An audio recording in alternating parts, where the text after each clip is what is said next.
Close your eyes for just a moment and imagine this. The power has been out for 3 days.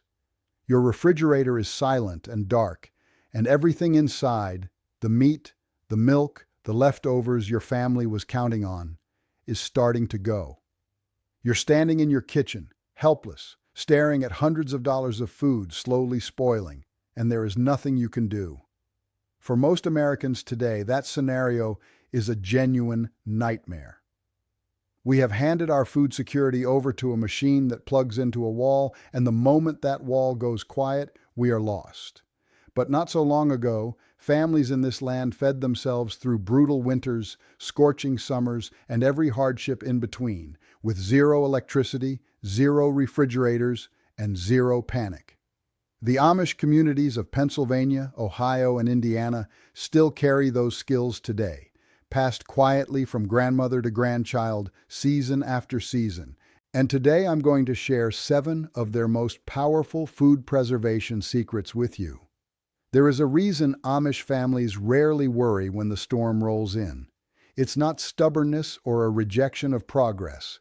It's something far deeper.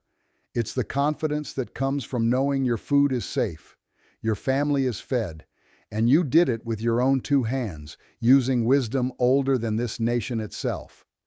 Modern refrigeration is a miracle, no doubt, but it is also a fragile one. One power outage, one broken compressor, one supply chain disruption, and everything you thought was safe is suddenly not.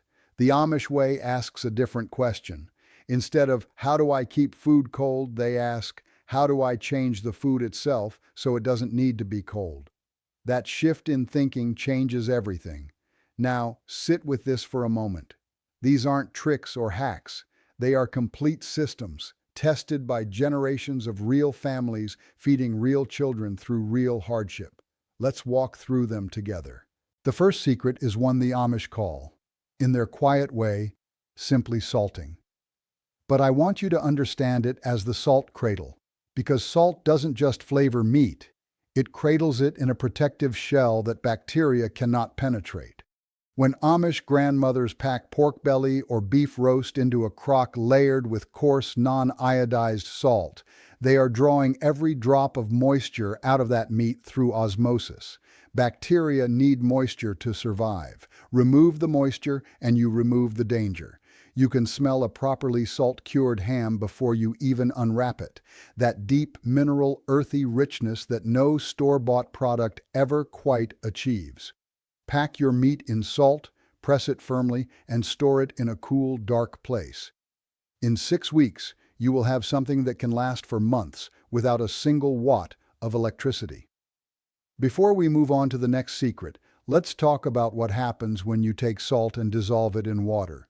You create something the Amish have used for centuries, a brine bath. This is the science of fermentation, and it is one of the most powerful preservation tools ever discovered by human hands. When vegetables like cucumbers, cabbage, or green beans are submerged in a salt brine, naturally occurring bacteria on the surface of those vegetables produce lactic acid. That acid makes the environment so hostile that harmful bacteria simply cannot survive. Run your fingers along a jar of properly brined pickles, cool, firm, alive with natural culture. These vegetables will keep for 6 months to a year in a root cellar, growing more flavorful with every passing week. The third secret has a smell you will never forget, the deep, woody perfume of a proper smokehouse. Smoking meat is one of the oldest preservation methods in the world, and the Amish have perfected it. The smoke itself contains antimicrobial compounds, phenols, acids, and aldehydes that coat the surface of meat and create a barrier that spoilage organisms cannot cross. Amish smokehouses burn slow and cool, using hardwoods like hickory, apple, or cherry for days at a time. The result is meat with a mahogany crust that feels slightly leathery to the touch, dense and dry on the outside, tender and flavorful within. Cold smoked meats kept in a cool, dry space can last for weeks. When combined with salt curing, they last for months. Now, sit with this for a moment, because this one surprises most people. Fat is a preservative. The Amish have long practiced a technique of submerging cooked meat in its own rendered fat inside a crock or jar, sealing out every molecule of air. This method, known in French cooking as confit, was practiced by Pennsylvania German families long before it had a fancy name.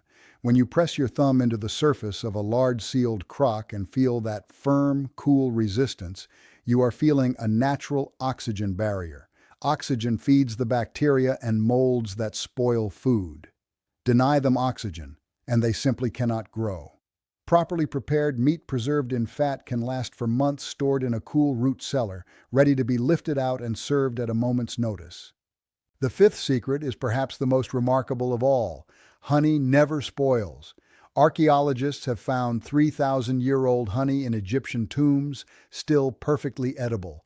The Amish have long known this and use raw, unfiltered honey to preserve fruits, seal the tops of jars, and even dress minor wounds on the farm.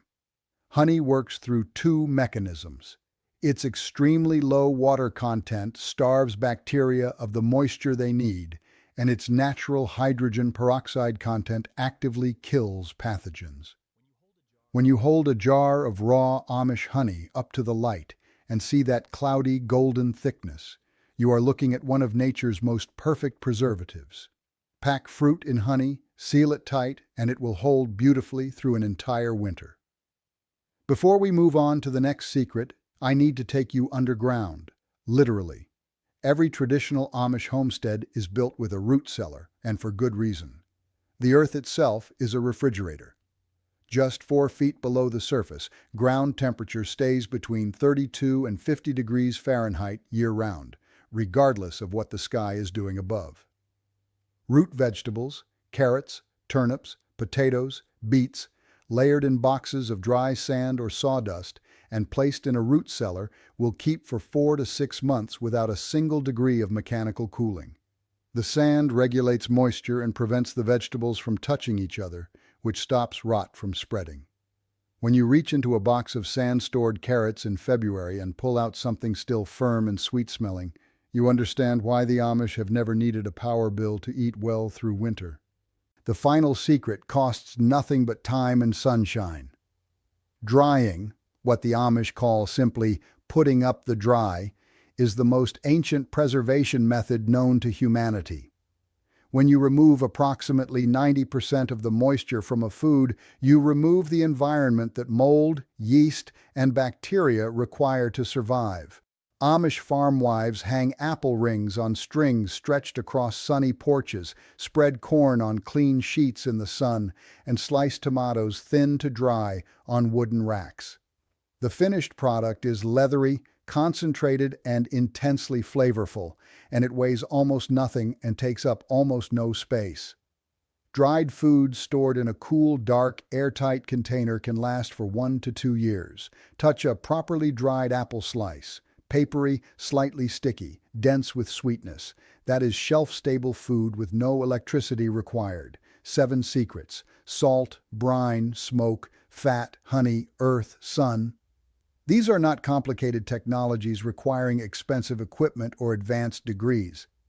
They are the accumulated wisdom of people who understood something we are only beginning to remember: that nature provides everything we need if we are humble enough to learn its language. The Amish do not preserve food out of fear. They do it out of a deep, quiet confidence, the kind that comes from knowing your family will eat no matter what happens outside your door. And that confidence, that self-reliance, is something each one of us can reclaim. If these secrets have spoken to something in you today, that quiet longing for a simpler, more grounded way of living, then please subscribe to this channel and share this video with someone you love. Every week, we unlock another door into the wisdom of the plain people, and the knowledge waiting behind those doors just might change the way you see the world. Thank you for spending this time with us. Now go out and preserve something.